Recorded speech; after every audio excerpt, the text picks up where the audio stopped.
Բարի երեկո հարգելի հեռուստադիտող, այսօր հունվարի 27-ն է, 4 ամիս է անցել սեպտեմբերի 27-ից, ուղիղ 4 ամիս է մեր կյանքը առաջվանը չէ, բոլոր առումներով, ամենացավալին իհարկե հենց սեպտեմբերի 27-ից սկսված ու մինչև օրս շարունակվող հայրենազրկման գործընթացն է և դրան զուգահեռ հումանիտար, տնտեսական ու քաղաքական ճգնաժամերը։ Դրանց հաղթահարմանն են ուղղված բոլոր քաղաքական ու հասարակական կազմակերպությունների ջանքերը։ Սակայն գնալով համոզվում ենք, որ միայն այդ ջանքերի մեկտեղման դեպքում է հնարավոր հասնել հանգուցալուծման։ Քանի դեռ դա տեղի չի ունեցել, Իմպուլս վերլուծականի տաղավարում շարունակելու ենք ելքերի փնտրտուքը։ Ես Վաչիկ Գրիգորյան։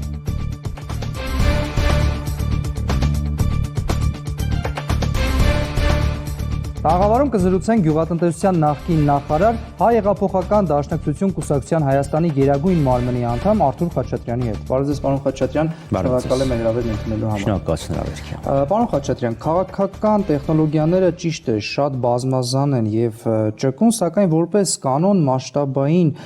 հանրահավաքները լինում են process-ի կուլմինացիոն փուլը։ Հայրենիքի փրկության շարժման պարագայում հակառակը եղավ։ Սկսեցիք խոշոր հանրահավաքներով, հետո անցաք մարզային այցելություններին։ Արդյոք սա պայմանավորված է նրանով, որ շարժումը չկարողացավ հանրային տրամադրությունները գեներացնել։ Չէ, դա ունի մի քանի պատճառ։ Պատճառներից մեկը այն է, որ հանրահավաքի մասնակիցների բացարձակ մեծամասնությունը Երևանի բնակիչներ էին։ Եվ կարիք կար նաև շարժման խոսքը հասցնել մարզեր, որովհետև մարզերում բացի այն, որ մասնակիցները քիչ էին, նաև դրատամիջոցները, որոնց հետևում են հիմնականում, ասենք, հմեկն է, որը իր կողմնակալությամբ անկողմնակալությամբ երբեք աչքի չի ընկել, այլ դրատամիջոցները քիչ են նայում համեմատաբար հանրապետական ծփռման սահմանափակության պատճառով եւ պետք էր մարդկանց ներկայացնել, թե որն է շարժման նպատակը, լսեն մարդկանց հարցերը եւ պատասխանել մարդկանց։ Իսկ ինչու չէին գալիս մարդիկ մարզերից հանրահավաքներին։ Տեսեք, օրինակ 2018 թվականին մենք տեսանք, ինչքան մարդիկ էին գալիս մարզերից։ Դա երկրորդ գալիս են, բայց ոչ այնքան հեշտ է։ Երկրորդը պետք է հաշվի առնենք իհարկե եղանակային պայմանները, որովհետեւ այսօր առավոտյան -9 աստիճան էր։ Նախորդ օրերին շատ ավելի ցուրտ էր եւ ակնկալել, որ մարդիկ կգան եւ ժամեր կմնան հրապարակում եղանակային, այսինքն այս եղանակային պայմաններում գումարած նաեւ COVID, իհարկե դա բերեց իր օբյեկտիվ դժվարությունները։ Եվ երրորդ նպատակն էր, որ շատերն ակնկալում էին, որ կառավարությունը, քաղաքական ղեկավարությունը, որը գիտակցաբար տարած պարտության երկիրը, վարկյան առաջ պետք է գնար։ Իմաստ չէին տեսնում անգամ շատ։ Ոչ թե իմաստ չէին տեսնում, այլ կարծում էին, որ 1, 2, 3 ակցիայով նրանք կգնային։ Բայց իրականում մենք տեսանք, որ երկարատև պայքար է մեզ սպասում, որովհետև սրանք եկել են որոշակի առաքելությամբ, իրականացեցին իրենց առաքելությունը եւ շարունակում են քանդել երկիրը։ Եվ պետք է ուժերը բազմապատկել, լարել, որպեսզի ճանապարհ դնային իրենց տուն, այնտեղ որտեղից որ եկել են։ Դա հանրահավաքների մասով, պարոն Խաչատրյան։ Ոչ միայն։ Բայց մենք տեսանք նաեւ բողոքի գործողություններ, անհնազանդության գործողություններ լայն թափով, բայց վերջին շրջանում մենք դա չենք կվերականգնվի էլի, կլինի։ Ինչով է սա բայ։ Չէ, դա էլի կլինի, զգալի մաս, այո, իհարկե կան, որովհետև եթե նայենք, գործ այդ բողոքի զանգվածային ակցիաները եւ հանրահավաքները դրանք մի ամբողջություն էին։ Այսինքն այս պատահական չի, որ գնում այնտեղ շուտ փողոց էիր փակում եւ վերջ։ Փողոց էիր փակում, հանրահավաք էիր անցկացնում, պիկետ էիր անցկացնում։ Հիմա ակնկալել, որ էլի մի քանի հազար, տասնյակ հազար մարդ դուրս կգա փողոց, առաջիկա մի քանի օրերին կամ նախորդ այսօրին հետ նախորդող մի քանի շաբաթների ընթացքում իրատեսական չէ, եմ ասում։ Դրսում ցերեկը -10 աստիճանի կարգի էր։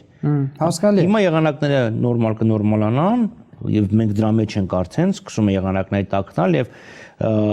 փողոցի ակցիաները էլի կվերսկսվեն։ Այսինքն դա կապել, որ հանրությունը չի պահանջում Նիկոլ Փաշինյանի հրաժարականը կամ շարժումը մարեց, այդպես չի կարելի։ Ոչ, իհարկե ոչ, հանրությունը պահանջել եւ պահանջում է Նիկոլ Փաշինյանի հրաժարականը, որևէ մեկը լուրջ մարդով հանրության մեջ ունի կշիռ, ունի վաստակ եւ արժանինքներ, չի վերկացել ասել, ես Նիկոլ Փաշինյանին աջակցում եմ։ Եվ նրանք, ովքեր ասեն Նիկոլ հեռացիր, իրենց միտքը չեն փոխել եւ այստեղ խոսք գնում է ներկա եւ նախկին նախագահներ, վարչապետներ, գործարարներ, կաթողիկոսներ, զինվորականներ, գիտնականներ, որևէ մեկը չի ասել չէ, լավ միտքս փոխեցի։ Այսինքն հանրությունը իր պահանջը շարունակում է։ Այ ամենակարևորը հենց դա է, որ պետք է մարդիկ հասկանան, արդյոք հանրային պահանջը կա թե ոչ, մարզային այցելությունները դրա մասին վկայում են թե ոչ։ Այո, կան, որովհետև նաև մարզերում մենք ստանում ենք այդ ուղերձները, որ մարդիկ էլի հոգնած են այս ամեն ինչից եւ էլի իրենք պահանջում են, որ այն ուժը, որը գիտակցաբար Հայաստանը տարավ պարտությամբ, պետք է հեռանա եւ պետք է գան, պետք է լինեն ընտրություններ եւ պետք է ժողովուրդը ընտրի իր իշխանությունը։ Իշխանություն, որը կվայելի ժողովրդի վստահությունը եւ որը չի լինի պարտվողական, որը կկարողանա երկիրը հանել այն փոսից, որտեղ սրանք գցեցին։ Բայց մինչև հաջորդ իշխանությանը վստահության քվետալը պետք է մարդիկ վստահություն արտահայտեն, ունենան հայրենիքի փրկության շարժման նկատմամբ։ Մարզային այցելությունները դրա մասին վկայում են։ Այո։ Եվ Վանաձորում, եւ Գյումրիում, իսկ երեք նաեւ Արարատում այդ վստահությունը կար։ Իհարկե կան մարդիկ, ովքեր համաձայն չեն, կան մարդիկ, ովքեր հարցեր են տալիս, որպեսզի իրենց համար հստակեցնեն, կան մարդիկ, ովքեր միառնչանակորեն մեծ աջակիցներ են։ Բայց եթե դնենք ուրեմն կշերքի նժարի վրա, կտեսնենք, որ մեծամասնությունը հայրենիքի փրկության շարժման աջակիցներ են, որովհետև հայրենիքի փրկության շարժումը շատ ավելի լայն է, ինքը 17 կուսակցություններ չեն։ Արդեն 16։ Գիտեք, այդ 17-ը պայմանական է, որտեղ այլ կուսակցություններ նույնպես հայտարարել են, որ միացել են։ 17-րդը, որը դուրս եկավ, ինքը նախաձեռնող չէ։ Հայտարարությամբ միացել էր, հայտարարությամբ դուրս եկավ։ Որպես հիմնավորում Եվ ինչ եմ ասում, այսինքն հայրենիքի փրկության շարժումը ինքը շատ ավելի լայն է, այսինքն նախաձեռնող խմբի մեջ կան մտավորականներ, գիտնականներ, ապակուսակցական մարդիկ։ Հասկանալի է, բայց ինչու է տպավորություն ստեղծվել, որ հայրենիքի փրկության շարժման դիրքերը թուլացել են, նաև այդ կուսակցության հայտարարության պայմանավորված ասում են, որ փրկության շարժման որոշումները կայացվում են շատ նեղ շրջանակի կողմից եւ կուսակցությունները, հանրային գործիչները, ամենայն դեպս մարդիկ, ովքեր որ ունեն հեղինակություն եւ մարդիկ ճանաչում են այդ մարդկանց, իրենք որոշումների վրա չեն կարողանում ազդել։ Հատկապես շրջանառվեց երկրորդ եւ երրորդ նախագահների հանգամանքը։ Կա ուրեմն խորհուրդ այդ կուսակցությունները նաեւ որոնք ներկայացված են, գալիս են, քննարկում են, բայց կար նաև ուրեմն ձեր խորհրդի կողմից ընտրված կամ պատվիրակված մի քիչ ավելի փոքր խումբ, որտեղ օպերատիվ որոշումները կայացվում են։ Դա կարգավորված է։ Այո, այսինքն համաձայնություն կա, եւ քանի որ 17-ից ընդամենը մեկը, որ ելի եմ ասում, նախաձեռնող չի եղել, հայտարարությամբ միացավ, հայտարարությամբ էլ դուրս եկավ, եթե մի օքին ասում է ես համաձայն չեմ, համաձայն չի։ Հետո ինչ։ Եվ դրանից բացի նաև պետք է ուրիշ բաներ հաշվի առնենք։ Լավ, կան մեծ կուսակցություններ, մեծ կառույցներ ունեցող կուսակցություններ, եւ կան փոքր կուսակցություններ, եւ դու ստեղ չես կարող, գիտեք, ամեն բոլորը ունեն, ասկամ ամեն մեկը իհարկե մի ձայն ունի, բայց երբ որոշում է կայացվում, նրանք ովքեր ունեն ավելի մեծ կշիռ, իհարկե նրանց խոսքն ավելի կարևոր է։ Դրանից դու չես կարող խուսափես։ Իսկ Ռոբերտ Քոչարյանի եւ Սերժ Սարգսյանի դերակատարությունը ինչպիսին է։ 17 կուսակցությունները, որոնք կան, իրանք են որոշումը կայացնում։ Այսինքն Սերժ Սարգսյանը հանրապետական կուսակցության ղեկավարն է, հանրապետական կուսակցությունն այդ 17-ից մեկն է։ Իսկ Ռոբերտ Քոչարյանը։ Էլի եմ ասում, կան 17 կուսակցություններ, որոնք ունեն իրենց ղեկավարները, կան անհատներ, լավ, ովքեր ապակուսակցական են եւ իրենք մասնակցում են այդ քննարկումներին։ Հիմա այդ մարդկանց վրա Ռոբերտ Քոչարյանը ինչքանով ազդեցություն ունի, ես չեմ կարող ասել։ Բայց փրկության շարժման կազմը, խորհրդի կազմը ինքը հանրային հրապարակված է եղել։ Վազգեն Մանուկյանը շարունակում է մնալ ձեր տեխնացուն եւ արդյոք դուք չեք փոշմանել իրեն առաջադրելու համար, ինչու, որովհետեւ վերջին շրջանում նրա հայտարարությունները բազմաթիվ նախ վիրավորական որակվեցին եւ հետո նաեւ որոշակի դժգոհությունների առիթ տվեցին։ Վազգեն Մանուկյանը այն եզակի քաղաքական գործիչներից մեկն է այսօր Հայաստանի քաղաքական ասպարեզում, ով կանգնած է Հայաստանի Հանրապետության կայացման ակունքներում, Արցախյան շարժման ակունքներում, ով 92 թվականին ստանձնեց Հայաստանի Հանրապետության պաշտպանության նախարարի դերը, այն դեպքում երբ Արցախը ադրբեջանցի 40%-ն Արցախի գրավել են հյուսիսային հատվածի եւ կարողացավ շրջել պատերազմի անիվը։ Վազգեն Մանուկյանն այն մարդն էր, ով կոնսոլիդացրեց հասարակությունը 96 թվականին եւ ընտրություններում փաստացի հաղթեց, ուղղակի ընտրակեղծիքի արդյունքում անժամանակվա գործող նախարարը շարունակեց ղեկավարել եւ Վազգեն Մանուկյանն այն մարդն ում վրա որևէ բիծ չկա փորձառու մարդ ճանապարհ անցած մարդ ով ունակ է երկիրը անկումը կասեցնել եւ կոնսոլիդացնել հասարակությունը ինչի ոչ Իսկ այդ հայտարարությունները արդյոք չազդեցին նրա հեղինակությանը Գիտեք մարդիկ կա ով դուր եկավ ու մարդիկ կան ում դուրը չեկա որովհետեւ այդ դեպքը որ տեղի ունեցավ լավ տեսեք ինքը ինչպես ներկայացվեց Վազգեն Մանուկյանը գյումրեցիներին վիրավորվեց նա դա բացահայտ սուտ է դեպքը Գյումրիում չի եղել այդ մեկ եւ երկրորդ եթե ինքը մի քանի հոգու անվանակարգել է չի նշանակում որ ամբողջ քաղաքն է անվանակարգել եւ երկրորդը կարծեմ Վազգեն Մանուկյանը ըստակեցել է ինչի մասին է խոսք ունեցել բայց նա պետք է դառնա նաեւ այդ մարդկանց վարչապետը չէ պարոն Խաչատրյան այսինքն անգամ եթե իրեն դեմ են այդ մարդիկ կարելի է արդյոք այդ տեսեք սկսենք մի մասով այդ մարդիկ սա կարևոր հարց է էլի այդ մարդկանց մի մեծամասնություն ովքեր ճանապարհ են փակել են սադրիչներ Գյումրիում շատ հայտնի մարդիկ են եղել, ովքեր են իրենց ուղղորդել, դա էլ ոչ մեկի համար գաղտնիք չի, եւ ամբողջ պետական, վարչական, քաղաքական ռեսուրսով ընդհանրապես 20 հոգի մարդ են կարողացել հանել մայրուղի։ Խոսք ուղղված է եղել, ելի եմ ասում, այդ մի քանի հոգուն, լավ, որոնցից զգալի մասը եղել են սադրիչներ եւ եղել են մարդիկ, ովքեր ուղղակի մոլորված են եղել, ովքեր անգիտակցած են դա եղել։ Այսինքն մարդիկ են, ովքեր ասում են, գիտեք ինչ կա, գերիների հարցը լուծեք Որովհետև իրանց այդ սադրիչները ասել են գիտեք եթե Նիկոլը գնա ուրիշները գան գնաք ասեք Նիկոլից գնաք ասեք մեր երեխեքի հարցը լուծիկ ասեն գնացեք Նիկոլից ուզեք լավ հիմա այդ մարդիկ դե թող իրենց սադրողներին հարցնեն իսկ ինչի Հայաստանի իշխանությունները Նիկոլ Փաշինյանի ղեկավարությամբ գերիների ցուցակը ժամանակին չի տվել ռուսական կողմին որ գերիների վերադարձը ապահովեն Այսինքն տեսնելով որ կորցնում են դիսկուրսում իրենց փաստարկները եւ լրիվ այլ ուղղությամբ են գնում process-ները, փորձում են այդ փոքր դրվագը դարձնել հաուցարց։ Որ ուղղությամբ են գնում process-ները, պարոն Խաչատրյան։ Տպավորությունը այնպիսին է, որ իշխանությունը ցանկանում է գնալ արտահերթ ընտրությունների, իսկ դուք ոչ։ Եթե աբսուրդի թատրոնի ինչ որ բաներ Հակափաստարկն այն է, որ դա աբսուրդ չէ, որ իշխանությունը ասում է, խնդրեմ, մենք գնում ենք ընտրությունների, իսկ դուք չեք պատրաստվում մեզ հետ գալ։ Նախ եկեք նայենք շարժման հայտարարությունը առաջի օրվանից, մենք ինչ ենք պահանջել, ասել ենք պետք է լինի ընտրություններ։ Այն ժամանակ ենք ասել պիտի լինի ընտրություններ, երբ Փաշինյանն ասում էր իմ հրաժարականի հանրային պահանջ չկա։ Հիմա ասում է դե ընտրություններ, այսինքն ընդունում է որ կա հրաժարականի հանրային պահանջ։ Լավ, այսինքն արտահերթ ընտրությունների հարցը առաջինը բարձրացրել է քաղաքական անդիմությունը,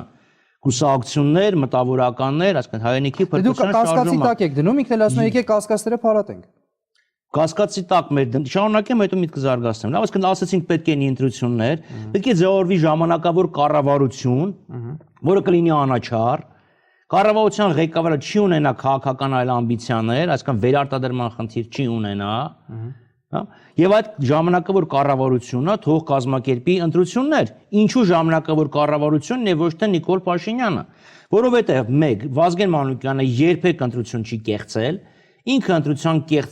ընտրակեղծիքի զոհ է դարձել, իսկ Փաշինյանը 18 թվականին օրինակ ցույց տվեց, որ ինքը պատրաստ է չարաշահել իր դերը, իր դիրքը ընտրություններում աջակցություն արձանագրելու համար։ Այսինքն կեղծվել են 18 թվականին։ Ես չասացի կեղծվել, ասացի չարաշահել, օրինակ, երբ դու հայտարարում ես ընտրությունները լինելու են 1 տարվա ընթացքում, բայց չես ասում կոնկրետ ժամանակը, դու քո մրցակիցների նկատմամբ ունենում ես անազնիվ մրցակցային առավելություն։ Դուք էլ չեք ասում։ Դուք ասում եք մի տարվա ընթացքում կլինի, բայց չեք ասում կոնկրետ երբ կլինի։ Ասում եք չէ, ասում եք մի տարի հետո։ Լավ, կարող է լինի ոչ թե 12 ամիս հետո, այլ 11.5 ամիս հետո կամ 12.5 ամիս հետո։ Մենք հստակ ասում ենք մի տարի հետո։ Չենք ասում մի տարվա ընթացքում։ Եվ երկրորդը մենք տեսանք լինելով վարչապետ, ինչպես էր ինքը ակտիվորեն մասնակցում քաղաքապետի ընտրարշավին, ընտրապայքարին, չարաշահելով նաև իր դիրքը, այսինքն եթե մարդը գալիս է ընտրարշավի, բերում է պետությամբ իրան հատկացված, չգիտեմ, պահակազորը թիկնապահներին, մեքենա, բենզին եւ այլն եւ գալիս է մասնակցում է հանրահավաքին, հետո հետ է գնում, դա ինչ է նշանակում, պետական ռեսուրս է օգտագործում։ Եվ լինելով վարչապետ, մասնակցելով Հայկ Մարությանի ընտրարշավին հիշում եք ինչ էր ասում, ոստիկանություն ես ձեզ հրանգում եմ փռել ասֆալտին, ծեփել պատերին եւ այլն։ Այսինքն այսօր այդ մարդիկ բողոքում են, որ ընդդիմության տեխնացուն մի քիչ կոպիտ բառապաշար է օգտագործել, բայց իրանք ինչ բառապաշար էին օգտագործում։ Շատ լավ, հիմա ինչու չեք պատրաստում գնալ ընտրությունների։ Իշխանությունը ասում է դուք չեք վստահում ձեր էլեկտորատին, դուք չգիտեք թե որքան ձայն կհավաքեք, կստանաք կամ չեք ստանա վստահության քվե։ Այսինքն ժողովրդին վստահ է, որ ժողովրդին կքվեարկի։ Այո։ Եվ ինքը ժողովրդական վարչապետ է։ Այո։ Եվ դրա համար զրահաբաճկոնով գնում է ազգային ժողով։ Ասում է ձեզ տրվել են բոլոր հնարավորությունները, որ դուք կարողանայիք այդ հանրային տրամադրությունները գեներացնել եւ ինչ հնարավորություններ ա տվել։ Հանրահավաքներ անցկացնելու Այսինքն երբ մենք ճանապարհ ենք փակում, ոստիկանները գալիս են բռնի կիրառելով ճանապարհը փակողներին բերման են ենթարկում։ Եթե իրա սադրիչներն են ճանապարհը փակում ազատանի մոտակայքում, բան չի այդ մարկանց բերման չենթարկեց։ Եթե բոլոր հնարավորությունները կան եւ ազնիվ ու հավասար ու արդար է, թող դրանց էլ բերման ենթարկեին։ Ոստիկանապետը զինված մարդունով զինված մտնում է Երևանի պլազա հյուրանոց, ուղեկցում է մեքենա, չեմ հիշում ինքնա դուռը բացում թե չէ, իսկ խաղ ցուցարարներին, որոնց զգալի մասը Արցախյան պատերազմի մասնակիցը առաջի, երկրորդ եւ երրորդ, երիտասարդներն իհարկե երկրորդ եւ երրորդ, նրանց նկատմամբ բիրտ ուժ է գործադրում։ Նայեք Հայաստանի Հանրապետության բյուջեն 21 թվականի 17 միլիարդով մեծացվել է ոստիկանության բյուջեն։ Պաշտպանության բյուջեն ավելացել է 4.5 միլիարդով։ Պաշտպանության երկու փոխնախարար ոստիկանական ճանապարհով են անցել։ Բայց եթե ինքը ժողովրդի վարչապետ է, ժողովրդի սերն է վայելում, ինչի է ոստիկանության վրա այդքան փող ծախսում։ Ինչի է այդքան մեծ թիկնազորով ակետից բեկետը տեղափոխ։ Ասում են պատերազմող երկրում դա նորմալ է, որ վարչապետի անվտանգությունը ուժեղացվի։ Այսինքն պատուհանը պետքա բացվի եւ ատրճանակները զենքը դե դա նորմալ չէ, դա նորմալ չէ, բայց պարոն Խաչատրյան, պատերազմը վերջացավ, ներողություն եմ խնդրում։ Հիմա մենք պատերազմում ենք, եթե մենք պատերազմում ենք, ինչի այնքը առանց մի փամփուշտ կրակելու մեր սահմանները զիջում Թուրքին։ Այո, Նիկոլ Փաշինյանն ասում է, որ նույն հայեղափոխական դաշնակցությունը 2010 թվականին համաձայնվել է, որ Ադրբեջանի սահմանը սկսվում է Շուրնուղ գյուղի կեսից, ճանապարհից այն կողմ։ Իսկ հայեղափոխական դաշնակցության ներկայացուցիչ մի հատ հարց տամ, կարող եք նշեք որևէ այլ երկիր, ով իր արտաքին սահմանները որոշում է վարչատարածքային բաժանման մասին օրենքով։ Մի հատ օրինակ բերեք, 210 քանի 220 երկիր կա, դե մեկի անուն ասեք, գրեմ, ես էլ գրամ ստում եմ։ Դե ասում են ընդունել եք, փաստն այն է, լավ, դա չի որոշում։ Արտաքին սահմանները չեն որոշում վարչատարածքային բաժանման մասին օրենքով։ Ինձ չեք հավատում, ասում եք դուք կողմնակալ ես, հավատացեք մարդու իրավունքների պաշտպանին։ Մարդը հստակ եւ աներկբայորեն իր կարծիք հայտնել է դրա մասին։ Ինչ մանիպուլյացիա, ինչ ժանգլորություններ են։ Օրենք ա եղել, օրենքը վատն ա եղել, փոխեիր։ Քո մի մարդուն ուրեմն Սահմանադրական դատանի անդամ դարձնելու համար սահմանադրություն փոխեցին, իսկ վարչատարածքային բաժանման մասին օրենքը ինչի չփոխեցին։ Ես էլ եմ ասում, աբսուրդ է սա վարչատարածքային բաժանման մասին օրենքով արտաքին սահմանները որոշել, բայց եթե իրան այդ օրենքը դուր չէր գալի, թող փոխեր։ Վերադառնալով թեմային, պարոն Խաչատրյան, դուք կարծում եք իշխանությունը իր ռեսուրսներն օգտագործել, որպեսզի խոչընդոտի եւ շարժումը տապալվի։ Հակառակն է պնդում Նիկոլ Փաշինյանը։ Եթե հաշվի առնենք, որ ռազմական դրություն էր երկրում, չէր կարող Նիկոլ Փաշինյանը, եթե չուզեր փողոցում գետ մեկ մարդ թողնել, խանգարել։ Կարող էր, չէ՞։ Սակայն նա ասում է, ես դա թույլ եմ տվել, հրաման չեմ իջեցրել, որպեսզի այդ շարժումը փողոցի ակցիաները ծրվեն եւ դուք արել եք ամեն ինչ։ Ինչու՞ չեք կարողացել։ Մենք ձախողվեցինք մեկ, երկրորդը ասում աղվեսի դունչը խաղողին չի ասավ, ասես թթու է։ Ինքը կարող էր մարդկանց քշել, չքշեց։ Երբ փողոցում մի քանի տասնյակ հազար մարդիկ էին հավաքում, իհարկե ինքը չէր կարող ոստիկանական ուժեր կիրառել։ Եվ երկրորդը, իսկ երբ ավելի փոքրաթիվ խմբով մարդիկ ակցիա էին կազմակերպում, ինչ բիրտ ուժ չի կիրառել։ Այդ ինչ պետքա չթողել, ինչ պետքա անել, որ բողոքի ակցիաները չլինեին, որ չի արել։ Դի գնդակը արել։ Չնշանակում ես թողեցի։ Դե փորձե չթողնի։ Հիմա դուք չեք պատրաստում ենթարկվել իշխանության թելադրած օրակարգին, առաջարկած օրակարգին եւ արտահերթ ընտրությունների չեք գնալու Նիկոլ Փաշինյանի կազմակերպած ամենայն դեպս։ Վստահում այս իշխանություններին, որ այս իշխանությունները կկազմակերպեն ազատ, արդար, թափանցիկ ընտրություններ։ Որն է ձեր Դուք այլընտրանքը։ 18 թվականին եք հղում կատարում, 18 թվականին որևէ բանական մարդ չէր կասկածում, որ Փաշինյանը մեծ, ուրեմն, այո, մեծ հարաբերակցությամբ կհաղթեր այս ընտրություններին։ Ինքը խախտելու կարիք էլ չուներ, այսօր իրավիճակը լրիվ փոխված է։ Էլ եմ ասում, մարդը ցույց տվեց 18 թվականին գոնե 2 դրվագը, որ ինքը պատրաստ է չհրաշայել իր դիրքը, հիմա էլ ոստիկանական ուժերը մեծացնում են։ Եվ այդ ոստիկաններից մեծ մասը ցավով եմ ասում, իրանք ժանդարմի նման են պահում։ Երբ ինքը էդի նկատի ուներ, հա, որ ասում էր թողել եմ, որ ջահել աղջիկների ուժ են գործադրում, մտցնում էին մեքենա, այդ այրա թողացա։ Հələ թող չթողեն։ Ոնց պետքա չթողեն, ինչ պետքա էլ ավելանի։ Որն է ձեր այլընտրանքը։ Ընդդիմությունը հնարավորություն ունի ազդելու գործընթացի վրա։ Ես նկատի ունեմ իշխանությունը ունի խորհրդարանական մեծամասնություն եւ ինքնուրույն կարող է գնալ իր օրակարգով։ Առանց ընդդիմությանը հաշվի առնելու։ Ընդդիմությունը արդեն ազդել է գործընթացների վրա։ Էլի եմ ասում, Փաշինյանը շարժման, երբ նոր էր շարժումը ձևավորվում, ասում էր ընտրությունների հանրային պահանջ չկա։ Այսօր ինքը խոսում է նոր ընտրությունների մասին։ Եթե դա համարենք հայրենիքի փրկության շարժման առաջին հաղթանակը, այո, վարչապետը համոզվեց, որ կա ընտրությունների կարիք, բայց իրենք երբեք, կարծում եմ դուք էլ եք հասկանում, որ իրենք ոչ ամեն գնով փորձելու են գոնե իրենք կազմակերպեն այդ ընտրությունները։ Ընդդիմությունը ինչ լծակ ունի ազդելու այս process-ի վրա, իրենք կկազմակերպեն եւ դուք որպես քաղաքական ուժ ստիպված եք լինելու մասնակցել։ Եթե ոչի բան չանես, իրանք իհարկե կազմակերպեն եւ մի քանի փոքր կուսակցությունիկներով կգնան եւ խորհրդան կձևավորեն։ Դուք չեք մասնակցի, հանրապետական ասում չեն մասնակցելու։ Հանրապետականների անունից ես ոչի բան չեմ կարող ասեմ, ես փորձեմ դա ձեզ ներկայացնեմ, լավ։ Հիմա մյուս խնդիրը, ինքը այնքան չի վստահում իր մեծամասնություն իր ֆրակցիային, չէ՞, որ եթե հրաժարական տա, հետո երկու անգամ չընտրվի, խորհրդանը լուծարվի։ Այո։ Լավ, որ նույնիսկ փորձում են այլ, որտեվ ինքը չգիտի, որ երբ հրաժարական տա, միգուցե իր ֆրակցիայից ինչ որ մարդիկ այլ ֆրակցիաներ անցնեն, այլ դրսևորումներ ունենան եւ այլ վարչապետ ընտրվի, դա համար նոր ուրեմն թեմա են մեջ բերել։ Հուշագրերը, որ փորձում են հուշագիր ստորագրել ընդդիմադիր խմբակցությունների հետ։ Ով։ Նիկոլ Փաշինյանը։ Ես նկատի ունեմ, ինքը փորձում է տանի ազգային ժողովի ինքնարծակման տարբերակով։ Իսկ ինչ են փորձում անեն, թող անեն։ Ես նույս ուրեմն երկու ֆրակցիաների անունից էլ չեմ կարող խոսեմ, բայց ելի եմ ասում, մեր պահանջը սա է։ Ինքը չի կարող կազմակերպել ընտրություններ։ Իշխանությունը առաջարկել է խմբակցություններին ընդդիմադիր հուշագրեր ստորագրել եւ հավանաբար ձեր նշած հանգամանքով պայմանավորված, որ անգամ եթե իշխանական խմբակցությունից լինեն իրենց լեզվով ասած դավաճաններ, գոնե ընդդիմությունը հավանություն տա խորհրդարանը լուծարելու իրենց գաղափարին։ Ես եմ ասում, մյուս խմբակցությունների համար ոչինչ չեմ կարող ասեմ, նույն բանին կարես 2018-ի աշնանա մենք չստորագրեցինք որևէ հուշագիր։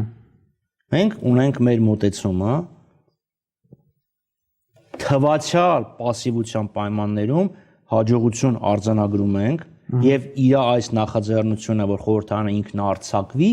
եւս դրա մասին է խոսում։ Առաջիկա անելիքների մասին, հանրահավաքներ, մարզային այցելություններից հետո կարող եք ժամկետներ նշեք, թե երբ եք պատրաստում իրականացնել հանրահավաքներ եւ շարժումը շարունակել նույն թափով։ Չէ, կոնկրետ ժամկետ չեմ ուզում նշել, բայց կլինեն մարզային այցելություններ եւ էլի Երևանում մենք անցնենք մասսական միջոցառումների։ Ոգի ակցիաների։ Իշխանափոխությունից հետո, պարոն Խաչատրյան, շատ կարևոր է հասկանալ, թե ինչ է խոստանում հայրենիքի փրկության շարժումը։ Այն, որ տարածքները յետ բերելը շատ վաղ է այդ մասին խոսել եւ հնարավոր էլ չի արդեն ստորագրված փաստաթուղթը վերանայել, դա բոլորը հասկանում են։ Գոնե բովանդակային առումով, բայց մենք ունենք տնտեսական ներուժ, ունենք զարգացման հեռանկարներ, որոնք դուք գոնե դաշնակցություն կուսակցության անունից կարող եք խոստանալ կամ երաշխավորել։ Հայրենիքի փրկության շարժումը իհարկե ասում եմ ժամանակավոր կառավարություն եմ ձևավորելու եւ հիմնական Ես դրամաշեշտեցի դաշնակցությունը։ Դա է լինելու, այսինքն ինքը երկարաժամկետ խնդիր չի կարող լուծի հենց այն պատճառով, որ ժամանակավոր կառավարություն է։ Յուրաքանչյուր կուսակցություն հետո կգնա կամ առանձին կամ ընտրություններ կներկայացնի իր պլատֆորմա։ Մեր մոտեցումը դեռիվ այլ է։ Ոչ թե դեռիվ այլ, կարճաժամկետ նայենք եւ միջնաժամկետ նայենք, լավ, ընտրություններից հետո նայենք։ Նախ այդ փաստաթուղթը, որը ստորագրվել է, ինչպես պարզվեց, բանավոր փոխըմբռնում է եղել,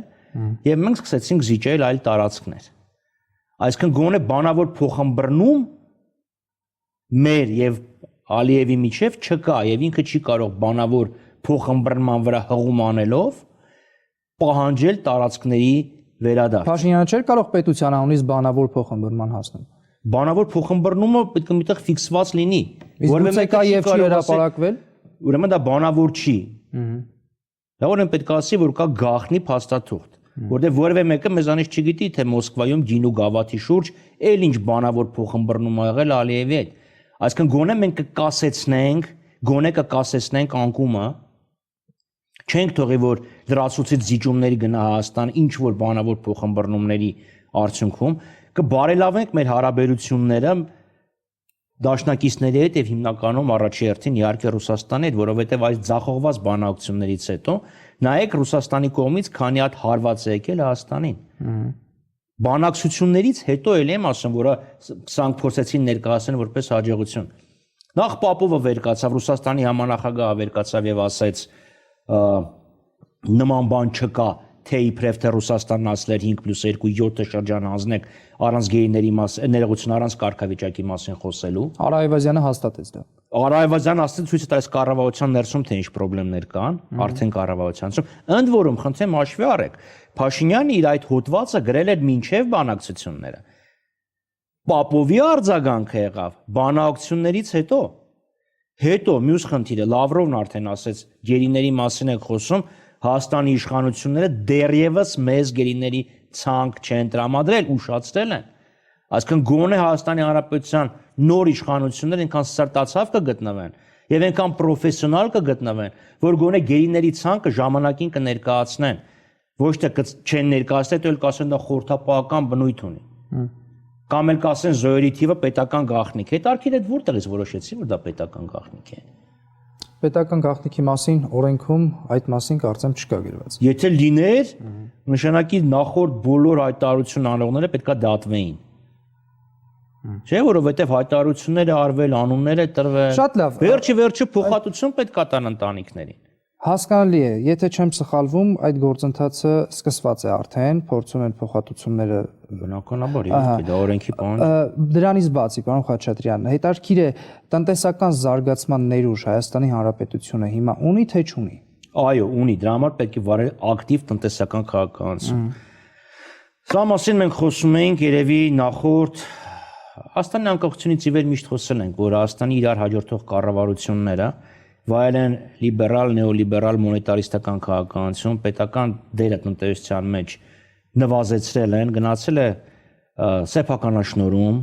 հիմա սեփականաշնորհման նման տակ նաև թալան է իհարկե տեղի ունեցել, բայց որպես քաղաքականություն սեփականաշնորհում, ապա կարգավորում, պետությունն ասել է ես իմ ձեռքերը հետ եմ քաշում, շուկան այս ամեն ինչը կարգավորի։ Փաշինյանը իհարկե դրա գլուխգործոցն էր, աղքատությունը գլխիդ մեջ է։ Իր այդ արտահայտությամբ վերկաց եւ քալիր եւ այլն։ Մենք հակառակն ենք ասում, մենք պետությունը պետք է լինի տնտեսական զարգացման լոկոմոտիվը։ Ով ասեց, որ պետական ձեռնարկություններ չեն կարող լինել, արդյունավետ պետական ձեռնարկություններ չեն կարող լինել։ Չկա տենց բան։ Չկա տենց բան։ Երևի աշխարհում հատուկենտ երկիր կարող է լինի, որտեղ պետական ձեռնարկություն չկա։ Եթե Ամերիկայի մասն եք մտածում, հիշեցնեմ, որ բանկային ճգնաժամից հետո Ամերիկան պետականացրեց բանկերը։ Նույնիսկ մի պատ դա եղավ, որ պետականացած կամ մի պատ պետական է, Bank of America-ն ընդհանրեն կամ Merrill Lynch-ը։ Այսինքն պետությունը կարող է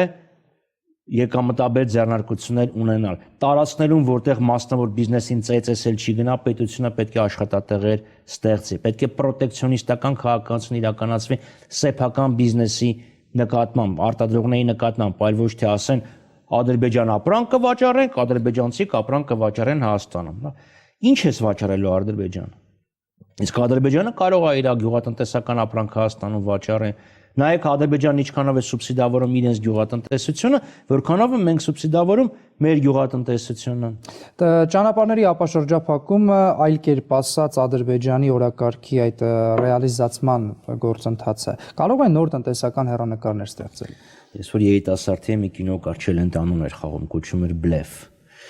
Այս Չելենտանունը Մակվինն է խաղում, այդ է, այ բլեֆ է ուղղակի։ Նախ Հայաստանը պարտված կողմ է եղել եւ պարտված կողմի հետ երբ հաղթող կողմը բանակցում է, փոխշահավետ որևէ լուծում չի լինի։ Լուծումը միշտ շահողի օգտին է լինում։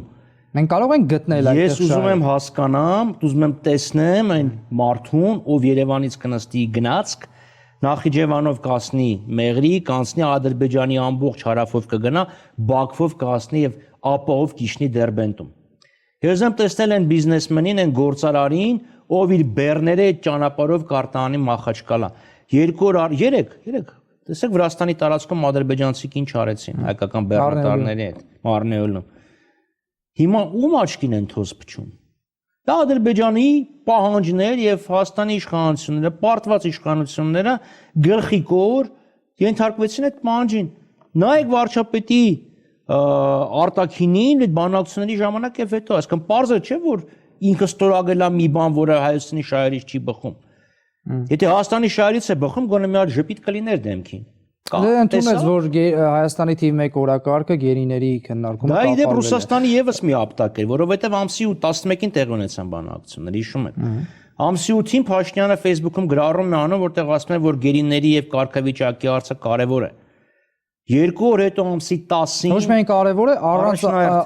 գերիների հարցը լուծելու, ապա շրջափակման մասին խոսք չպետք է լիներ։ Ասում եմ դա մեր առաջնահերթությունը է կոմունիկացիաների վերականգնելը։ Ավելի շատ նախապայմանի տպավորություն թողեց։ Հա 2 օր հետո իր խոսնակն է դրա մասին խոսում։ Դրանից մի քանի ժամ հետո Կրեմլը պաշտոնական կայքում գրում է, որ բանակցությունների օրակարգը կոմունիկացիան է։ Այսինքն հերթական անհաջողությունը դիվանագիտական բոլոր ուղղություններով։ Ախր ինչ եք ուզում ստանց դիվանագիտությունից 19 թվականի ապրիլին Չինաստանը Պեկինում մեծ միջոցառում է կազմակերպում մի ճանապարհ նվիրված ուրեմն Մետաքսի ճանապարհի վերականգնման եւ Չինաստանի տնտեսական էքսպանսիան եւ բազմա միլիարդանոց սագրեր էին քննարկվում որտեղ էր Հայաստանի իշխանությունն այդ ժամանակ որտեղ Քուչեքում խորոված էր անում քաղաքացու էր նշում Էլ եմ ասում Քուչում խորոված էին անում Քուչից եկած իշխանավորները Այն դեպքում երբ ամբողջ աշխարհը Պեկինում էր Հիմա այդ մարդկանցից դուք ուզում եք դիվանագիտական հաջողություն Դե նոր տոները եկան, հին տոները գնացին, այլևս Շուշիի հաղթանակի օրը չենք նշի, բայց քաղաքացու օր կնշենք